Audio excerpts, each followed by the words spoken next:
আসসালামু আলাইকুম। আগ্রাবাদ বালিকা বিদ্যালয়ের সপ্তম শ্রেণীর ছাত্রীদেরকে তোমাদের সবাইকে আমাদের অনলাইন ক্লাসে স্বাগত জানাচ্ছি। আমাদের বাংলাদেশের বিশ্ব পরিচয় ক্লাস, আমি তোমাদের আফরিনা ম্যাডাম। তো আমাদের বাংলাদেশের বিশ্ব পরিচয় ক্লাসে আজকে আমরা যে অধ্যায়টা নিয়ে আলোচনা করবো সেটা হচ্ছে বাংলাদেশের স্বাধীনতা সংগ্রাম। ঠিক আছে, বাংলাদেশ স্বাধীনতা সংগ্রামে প্রথম যে পার্ট সেটা সম্বন্ধে একটু আমরা আলোচনা করবো আজকে। তো তোমাদের দেখা যাচ্ছে যে যেহেতু আমাদের সাথে দেখা হচ্ছে না সরাসরি, আমরা সবাই অনলাইন ক্লাস করছি। তোমরা সবাই বাসায় থাকবে আর অনলাইন ক্লাসগুলো যেগুলো আপলোড হচ্ছে সেগুলো দেখবে সবাই, তাহলে মনোযোগের সাথে সাথে দেখবে। আর দেখা যাচ্ছে ক্লাস ভালো করে ভালোভাবে শুনে মনোযোগ দেখবে, পড়াটাও ঠিক মতো আগে। ঠিক আছে, এপ্রিল মাস চলে আসছে, আর তো সময় বেশি না। আচ্ছা, তাহলে আমরা একটু চলে যাই পড়াশোনাতে চলে আসি। আমাদের মেয়েরা একটু, আমি তোমাদেরকে প্রথমে একটা ছবি দেখো।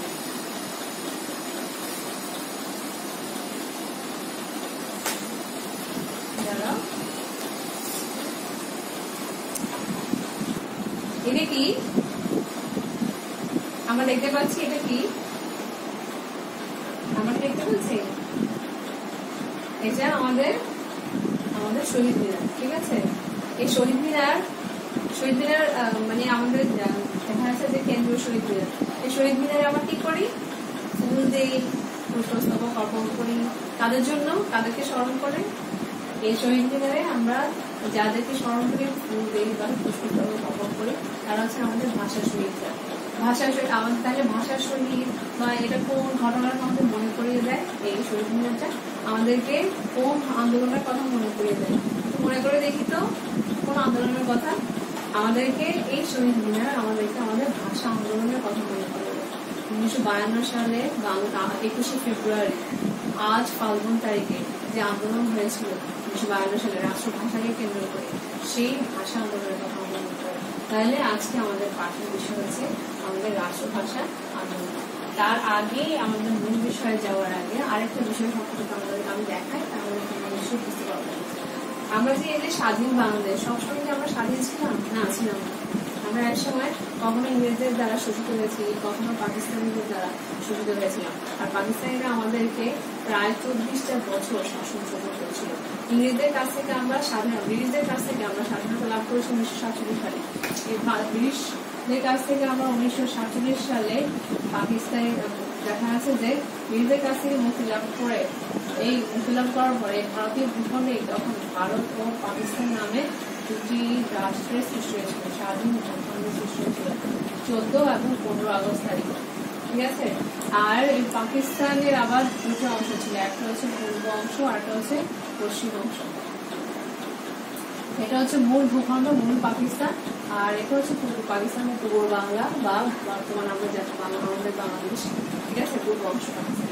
আর আরেকটা জিনিস তোমাদেরকে আমি একটু দেখাই, তাহলে হয়তো তোমরা একটু বুঝতে পারবে, তোমাদের সুবিধা হবে। এখানে দেখো, আমি একটু মানচিত্র আঁকার চেষ্টা করছি।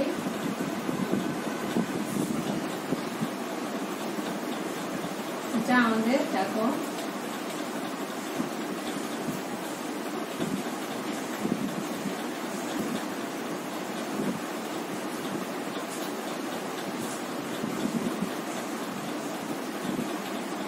এটা আমাদের বাংলাদেশ। ঠিক আছে, তখনকার সময় এটা ছিল পাকিস্তানের পূর্ব অংশ, পূর্ব বাংলা। আর পশ্চিম অংশ ছিল এখানে। আর এটা তাহলে দেখো, একটা জিনিস দেখো, আর এটা হচ্ছে ভারত। পাকিস্তান একটা রাষ্ট্র, যেটার পূর্ব অংশ এখানে আর একটার পশ্চিম অংশ এখানে। এটা এভাবে একটা রাষ্ট্র বা ভূখণ্ড সৃষ্টি হয়েছিল 1947 সালে। ব্রিটিশরা চলে যাওয়ার পর আমরা এই পাকিস্তান পেয়েছিলাম। ঠিক আছে, যেটার পূর্ব অংশ এখানে, পশ্চিম অংশ এখানে। ঠিক আছে, পশ্চিম অংশ এখানে। দেখো, পূর্ব অংশ দেখা যাচ্ছে পাশে দিয়ে আশেপাশে অন্য একটা ভূখণ্ড, আর প্রায় 1200 মাইল ব্যবধানে গিয়ে আমাদের আরেকটা ভূখণ্ড, আরেকটা অংশ বা মূল ভূখণ্ড যেটাকে বলে, যেটার অংশ হিসেবে আমরা এখানে ছিলাম। বুঝতে পারছো? তাহলে আর এই অংশের সাথে এই অংশের তেমন কোনো বিষয়, শুধুমাত্র একটা বিষয় ছাড়া তেমন কোনো বিষয় নিয়েছিল না। সেটা হচ্ছে কোন বিষয় নিয়েছিল? শুধুমাত্র ধর্ম। এই বিষয়টাকে শুধুমাত্র নিয়েছিল।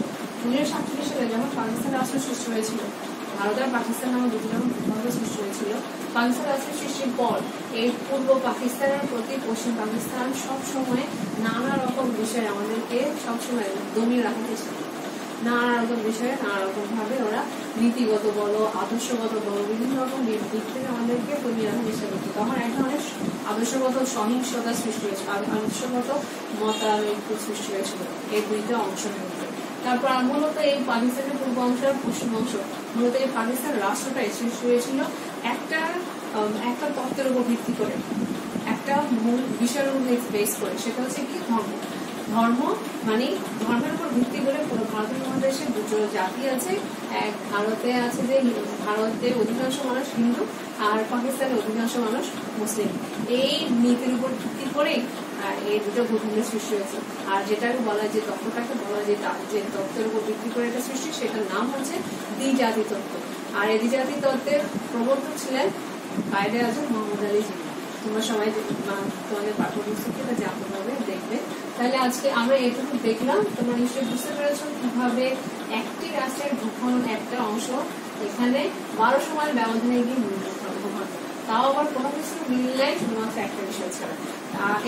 এদের সাথে আমাদের লোকাচার বলো, সাহিত্য, সংস্কৃতি, বিভিন্ন বিষয়গুলোর দিকে তেমন আর কোনো বিষয় নিয়ে দাম ছিল।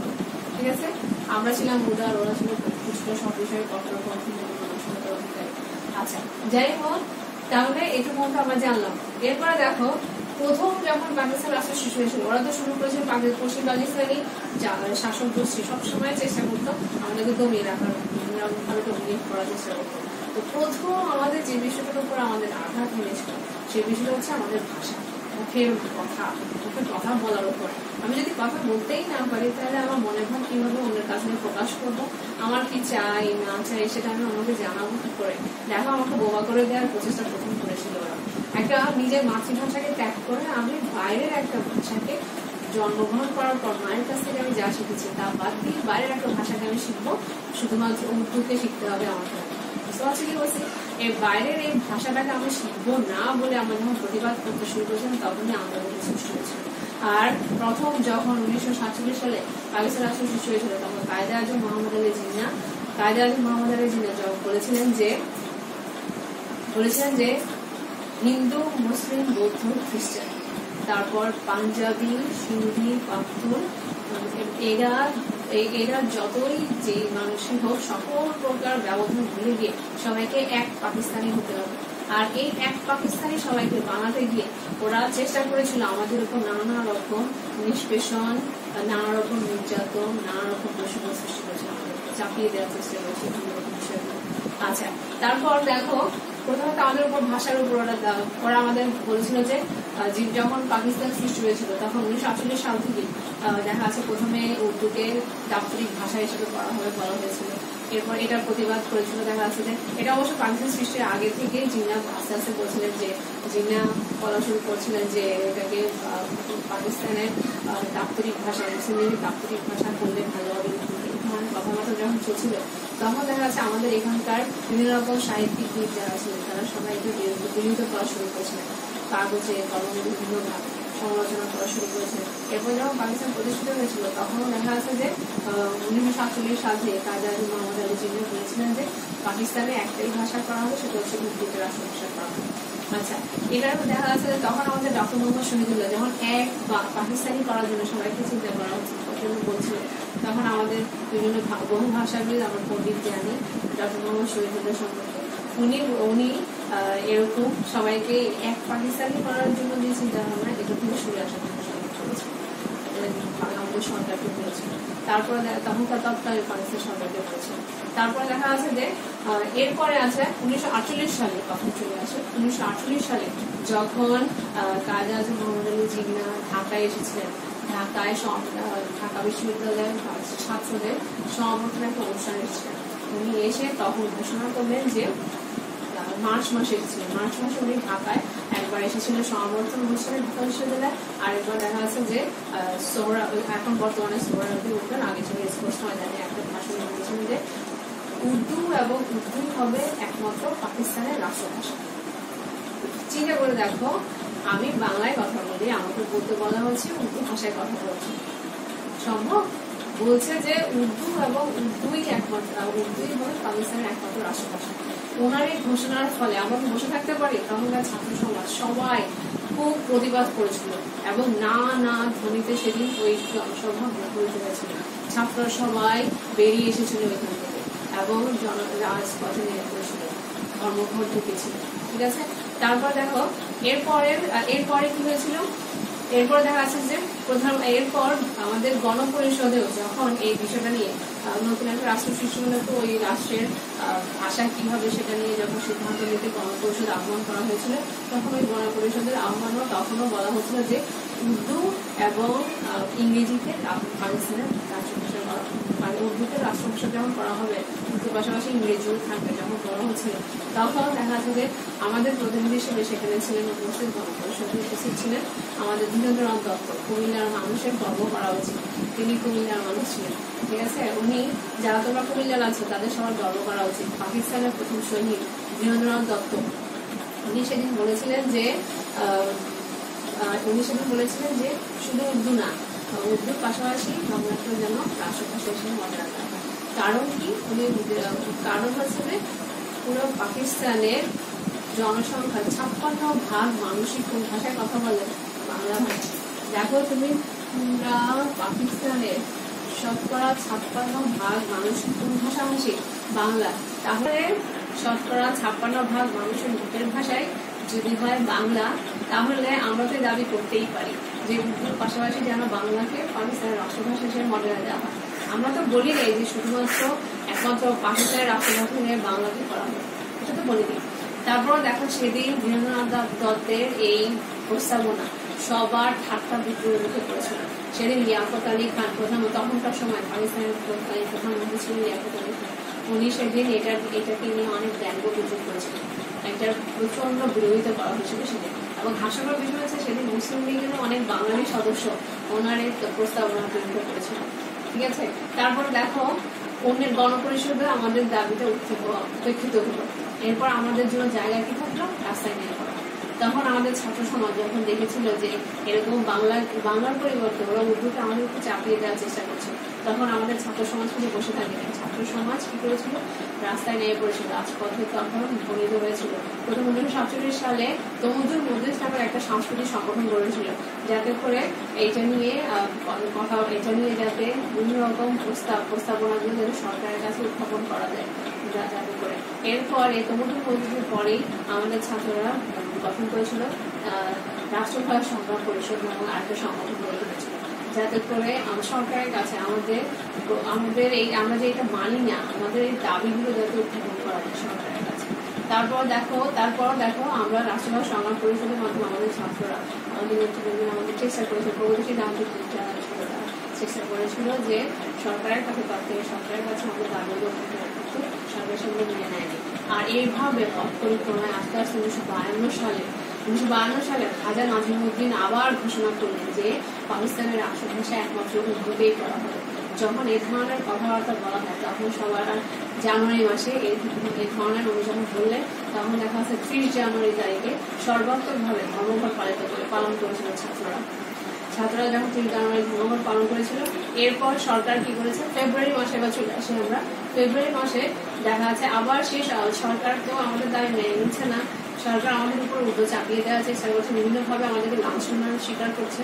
এরপর আমাদের ছাত্ররা তো বসে থাকে না, বিভিন্নভাবে দাবি উত্থাপনের চেষ্টা করছে, আমরাও রাজপথে না থাকছে আমাদের ছাত্ররা। তারপর দেখো ফেব্রুয়ারি মাসে কি হয়েছে? ফেব্রুয়ারি মাসে ঠিক এই ধরনের ঘটনাগুলো ঘটেছিল। তারপর 21শে ফেব্রুয়ারি তো এভাবে ধর্মের পরিক্রমায় দেখা যাচ্ছে যে তখনকার তৎকালীন পাকিস্তান সরকার দেখা যাচ্ছে যে ঘোষণা করলো, আমাদের ছাত্র সংগ্রাম পরিষদ, রাষ্ট্রভাষা সংগ্রাম পরিষদের ছাত্ররা যখন ঠিক করলো যে 21শে ফেব্রুয়ারিকে রাষ্ট্রভাষা দিবস হিসেবে ওরা পালন করবে, তখন সরকার ঘোষণা করলো যে 20 ফেব্রুয়ারি তারিখে ঘোষণা দিল যে 21 ফেব্রুয়ারি থেকে 144 ধারা জারি করতে হবে। 144 ধারা জারি করার মানে কি? 144 ধারা মানে হচ্ছে কি 3 বা 4 জনের বেশি মানুষ মিলে একসাথে সভা সমাবেশ মিছিল এগুলো করা যাবে, ঠিক আছে। আর এটা করার ফলে ছাত্ররা তো আরো খেপে গেল। এবার আমাদের ছাত্র সমাজ কি করেছে যে সবাই মিলে সিদ্ধান্ত নিল যে না 21 ফেব্রুয়ারি এই 144 ধারাকে ভঙ্গ করতেই হবে। 144 ধারাকে তারা ভঙ্গ করার সিদ্ধান্ত নিল এবং 144 ধারা জারি এই দিনই তারা কি করলো 21 ফেব্রুয়ারি তারিখ সকালে 10-11টার দিকে তারা কি করলো মিছিলের আয়োজন করলো। প্রথমে পুলিশ এই মিছিলটাকে ছত্রভঙ্গ করার জন্য প্রথমে লাঠিচার্জ চালিয়েছিল। এরপরে দেখা যাচ্ছে লাঠিচার্জের পর এরপরে দেখা যাচ্ছে কালো গ্যাস ছেড়েছিল। যখন পারছিল না এরপরে এবার বিক্ষুব্ধ ছাত্র জনতাকে আরো নির্মূল করার উদ্দেশ্যে কি করেছিল গুলি চালিয়েছিল। আর সেদিন এই গুলিতে আমাদের যেসব ভাইরা সেদিন শহীদ হয়েছিলেন তাদের মধ্যে অন্যতম ছিলেন আবুল জব্বর, আবুল বরকত, তারপরে আছে আব্দুল সালাম, এ ধরনের আরো অনেক নাম না জানা ভাইরা, রফিক, জব্বর, বরকত, এরা সবাই সেদিন শহীদ হয়েছিলেন। তারপর দেখা যাচ্ছে যে এই আরো নাম না জানা অনেক কিন্তু সেদিন আহত হয়েছিল, নিহত হয়েছিল, শহীদ হয়েছিলেন। তারপরে দেখা যাচ্ছে যে এই 21 ফেব্রুয়ারির এই যে ঘটনাটা সারা দেশে ছড়িয়ে পড়েছিল মুহূর্তের মধ্যে, সারা দেশের জনগণ তো খেপে গেল, সারা দেশের ছাত্রীরা বিশেষ করে 1952 সালের ভাষা আন্দোলনটা কিন্তু এটা বলে রাখা দরকার। আমাদের ভাষা আন্দোলনে কিন্তু ছাত্ররা বেশি দেখা যাচ্ছে এগিয়ে এসেছিল, বেশি অগ্রণী ভূমিকা পালন করেছিল 1952 সালে যে ভাষা আন্দোলন হয়েছিল তাই। তো দেখা যাচ্ছে ছাত্ররা কি করেছিল এই যে 21 ফেব্রুয়ারি ঘটনাগুলো সারা দেশের জানাজানি হয়ে গেল, মুহূর্তের মধ্যে যখন ছড়িয়ে পড়লো ঢাকায় এই ঘটনা ঘটেছে, তখন কি করেছে ছাত্ররা 22 ফেব্রুয়ারি তারিখে আবার শোক র্যালির আয়োজন করে। এই শোক র্যালিতে দেখা যাচ্ছে যে সেদিন পুলিশ কি করেছিল গুলি চালিয়েছিল। সেদিন শহীদ হয়েছিলেন শহীদ শফিউর রহমান। আর 23 ফেব্রুয়ারি তারিখে তাহলে আমরা দেখো ঘটনাগুলো 21 ফেব্রুয়ারি তারিখে কি ঘটেছে সেটা আমরা জানলাম, মূল ঘটনা ঘটেছে। এরপর 22 ফেব্রুয়ারি তারিখে শোক র্যালির আয়োজন করেছিল। সেদিন শহীদ শফিউর রহমান সেদিন গুলি চালিয়েছিল, সেদিন শফিউর রহমান এবং অলিউল্লাহ সহ আরো অনেকেই দেখা আছে সেদিন শহীদ হয়েছিলেন, তারপর নাম আরো অনেকেই আহত হয়েছিলেন। তারপর এরপর দেখা যাচ্ছে যে এদের স্মরণ করে 23 ফেব্রুয়ারি তারিখে সেই ঢাকা মেডিকেল কলেজের সামনেই সেখানে দেখা আছে যে একটা অস্থায়ী শহীদ মিনার বানিয়েছিল ছাত্ররা সবাই মিলে যখন এই অস্থায়ী শহীদ মিনার বানিয়েছিল সেদিন দেখা যাচ্ছে যে শহীদ শফিউর পিতাকে দিয়ে সেই শহীদ মিনারটা উদ্বোধন করা হয়েছিল। তোমরা সবাই শুনেছ। তারপর দেখা যাচ্ছে শহীদ শফিউর পিতা এই শহীদ মিনারটা উদ্বোধন করেছিলেন। এরপর যদিও তার পরের দিন যদিও পুলিশ পরে দেখা যাচ্ছে যে এই রাতারাতি এই একটা ভেঙে ফেলেছিল। আর এই জায়গাটার উপরে 23 ফেব্রুয়ারি তারিখে যে জায়গার উপরে যে শহীদ মিনারটা ছাত্ররা বানিয়েছিল 23 ফেব্রুয়ারি তারিখে ছিল শহীদ শফিউর রহমানের পিতাকে দিয়ে উদ্বোধন করা হয়েছিল। যদিও পুলিশ পরবর্তীতে রাতারাতি ওই শহীদ মিনারটা ভেঙে ফেলেছিল পাকিস্তানি পুলিশটা, ঠিক আছে। এরপর দেখা যাচ্ছে যে আমরা শহীদ মিনার পেয়েছি এভাবে, যদিও এই শহীদ মিনারের স্থলে শহীদ স্মৃতি মিনার ভেঙেছে ভাঙুক ভয় কি বলে এই ধরনের আমরা কবিতাকে পড়েছিলাম, মনে আছে কিনা? ওখানে দেখো 23 ফেব্রুয়ারি যখন পুলিশ আমাদের যে শহীদগুলোটা আমরা বানিয়েছিলাম অস্থায়ী শহীদগুলো সেটা ভেঙে ফেলেছিল পুলিশ রাতারাতি। ভেঙে ফেলার পর ওই জায়গাতে 1963 সালে এখন আমরা যে কেন্দ্রীয় শহীদ মিনার দেখলাম সেটাতে আবার বানিয়েছিল এবং বড় করে বানানোর ব্যবস্থা করা হয়েছিল। এটা এখন আমাদের কেন্দ্রীয় শহীদ মিনার হিসেবে আমরা ব্যবহার করছি। আচ্ছা, শহীদ মিনার আমরা কি করি আমাদের শহীদদের স্মৃতি রক্ষার্থে আমরা আমাদের দেখা যাচ্ছে প্রতি বছর 21 ফেব্রুয়ারি আসলে আমি পায়ে গেটে আমার ঘরে রক্তে রাখতে গাইতে দেখা আছে আমাদের স্মৃতি রক্ষার্থে আমাদেরকে শহীদ মিনারে গিয়ে পুষ্পস্তবক ফুল দিয়ে আমাদের সম্মানে আমার চেষ্টা করি, ঠিক আছে। আর এরপর দেখা যাচ্ছে যে এভাবে তো আমরা পেলাম এইভাবে আমরা দেখা যাচ্ছে যে 21 ফেব্রুয়ারি আমার শহীদ দিবস হিসেবে এই জন্য দেখা যাচ্ছে যে আমরা শহীদ দিবস হিসেবে 21 ফেব্রুয়ারি পালন করে থাকি। আমার মেয়েরা তোমরা নিশ্চয় বুঝতে পেরেছেন কেন শহীদ দিবস হিসেবে 21 ফেব্রুয়ারি আমরা উদযাপন করে থাকি। কারণ শহীদ দিবস 21 ফেব্রুয়ারি 1952 সালের 21 ফেব্রুয়ারিতেই দেখা যাচ্ছে যে হয়েছিল ভাষা আন্দোলন সংগঠিত হয়েছিল। আর সেই ভাষা আন্দোলনের মধ্য দিয়ে দেখা যাচ্ছে আমরা আমাদের মাতৃভাষা বাংলা সম্মান রক্ষা করার চেষ্টা করছি। যার স্বীকৃতি হিসেবে পূর্ব বাংলার পরিষদে, পূর্ব বাংলার আইনসভায় দেখা যাচ্ছে তখন 1952 সালে পূর্ব বাংলার আইনসভায় দেখা যাচ্ছে যে 1956 সালের যে সংবিধান, পাকিস্তানের প্রথম সংবিধান রচনা করেছিল সেখানে উর্দুর পাশাপাশি বাংলাকে রাষ্ট্রভাষা হিসেবে সম্মাননা দেওয়া হয়েছিল। এটাই আমাদের বাঙালির জন্য সবচেয়ে বড় পাওয়া ছিল, বড় অর্জন ছিল। এভাবেই আমাদের মধ্যে এক ধরনের জাতীয় চেতনা সৃষ্টি হয়েছিল, আত্মবিশ্বাস সৃষ্টি হয়েছিল যে ক্ষমতাসীন সরকার আমাদেরকে দমিয়ে রাখার, আমাদেরকে লাঞ্ছিত, আমাদেরকে বঞ্চিত করার যতই চেষ্টা করুক না কেন, আমাদের ভাষার উপর যাওয়া, আমাদের যে অধিকার সেগুলো রেখে দেওয়ার যতই চেষ্টা করুক না কেন, আমরা সেটার উপর নিজেদের আত্মবিশ্বাস পেয়ে গেছি। প্রতিবাদ করার যে চেতনা সেটা সঞ্চার করেছে এই আন্দোলন। তাহলে এই আন্দোলন 1952 সালের আন্দোলন আমাদের জন্য অনেক গুরুত্বপূর্ণ, যার মধ্যে দেখা যাচ্ছে আমরা দেখা যাচ্ছে 1956, যার মধ্যে দিয়ে দেখা যাচ্ছে যে যেটা স্বীকৃতি 1952 সালের ভাষা আন্দোলনের মধ্যে দিয়ে আমাদের বাংলাকে আমরা স্বীকৃতি পেলাম, বাংলার স্বীকৃতি পেলাম। বাংলা আর উর্দুকে তখন পাকিস্তানের রাষ্ট্রভাষা হিসেবে স্বীকৃতি দেওয়া হয়েছিল, পূর্ব বাংলার যে আইনসভায় সেটা স্বীকৃতি দেওয়া হয়েছিল।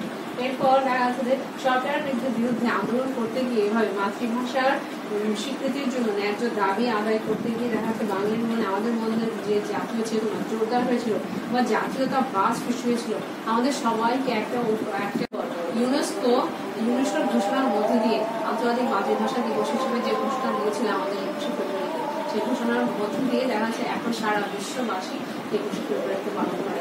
এর মধ্যে দিয়ে দেখা যাচ্ছে ওরা ওদের নিজেদের ভাষার প্রতিও সম্মাননা জানাচ্ছে, তার পাশাপাশি আমাদের বাঙালির ভাইরা, ভাষার শহীদরা যেসব যেসব ত্যাগ প্রতীক্ষা দিয়েছিল, যার বিনিময়ে আমরা বাংলাকে পেয়েছি, সেই সারা বিশ্বের মানুষ মনে করছে, স্মরণ করিয়ে দিচ্ছে এই আন্তর্জাতিক। আমরা আমাদের ভাষা আন্দোলন সম্পর্কে জেনেছি আজকের পাশে, ভাষা আন্দোলনের গুরুত্ব আর তাৎপর্য সম্পর্কেও কিছু কথা জেনেছি, যে যেসব শহীদদের মহান আত্মত্যাগের আমরা আজকে বাংলা ভাষায় কথা বলতে পারছি সেটা সম্পর্কে আমার জানা হয়েছে। আচ্ছা, একটা বিষয় যে আমি বলি, আমার ভাই রক্তে রাঙানো 21শে ফেব্রুয়ারি এই গানটা দেখো লিখেছিলেন কে? আব্দুল গাফফার চৌধুরী। আমরা ওনাকে চিনে নেই একটু। তারপর দেখো, আর ওনার এই গানটা দেখা যাচ্ছে যে সুর করেছিলেন আলতাফ মাহমুদ। তারপরে এই সম্পর্কে ভাষা সম্পর্কিত আরো কিছু গান আছে, ওরা আমার মুখের ভাষা গাইরা নিতে চায়, আব্দুল লতিফ যেটা রচনা করেছিলেন। এরপরে দেখো আমরা তোমাদেরকে দেখাই আমি, মনির চৌধুরী এই সম্পর্কে ভাষা আন্দোলন সম্পর্কে রচনা করেছেন কবর, জেলে থাকা অবস্থায় উনি। আর এই ভাষা আন্দোলনকে কেন্দ্র করে জহির রায়হান রচনা করেছিলেন আরেক ফাল্গুন উপন্যাসটা। তাহলে দেখো মেয়েরা, আমাদের 21শে ফেব্রুয়ারি আমাদের মহান শহীদ দিবস এবং আমাদের ভাষা আন্দোলন সম্পর্কে আমরা আজকে এই বিষয়গুলো জানছি। আচ্ছা, তাহলে বাড়ি কাজে চলে আসি। আগামী দিন তোমাদের বাড়ি কাজ থাকবে ভাষা আন্দোলন কখন এবং কেন হয়েছিল, আর ভাষা আন্দোলনের ধারাবাহিক একটা চার্ট তৈরি করবে। আচ্ছা, আমি লিখে দিচ্ছি তোমাদেরকে। তাহলে আমরা আজকে ভাষা আন্দোলন সম্পর্কে জানলাম, স্লাইড দিয়ে দিচ্ছি কিছু। আচ্ছা, তাহলে বাড়ির কাছে প্রেক্ষাপটের ধারাবাহিক একটা চার্ট তৈরি করবে, ঠিক আছে? এটা তোমরা করে আনবে।